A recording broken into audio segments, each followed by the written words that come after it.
Il-Gvern m'għandux triq oħra ħlief li minnu fih jirtira mill-kuntratt ma' Stewart Healthcare. Jidher li l-kuntratt huwa wieħed iffizzjat u qatt ma kellu jsir. Kuntratt illi wassal għal telf ta' miljuni kbar għad-dannu tal-pazjent Malti u Awċi.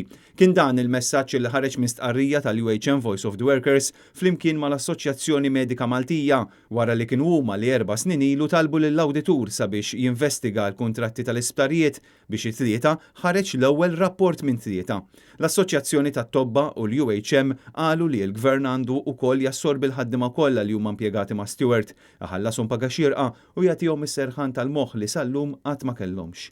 Huma qed jinsistu fuq il-Gvern biex jirtira minnu fih il-kuntratt ma' Stewart Healthcare. Intant fi stqarrija l-Gvern qal biss illi sejħu nota tar-rapporti ppubblikati mill-Uffiċċju tal-Awditur b'Kastilja tinsisti li responsabilità politika marbuta ma' din il-konċessjoni diġà intrefet dan b'referenza għal Konrad Mizzi illi issa m'għadux parti mill-Grupp Parlamentari Laburista.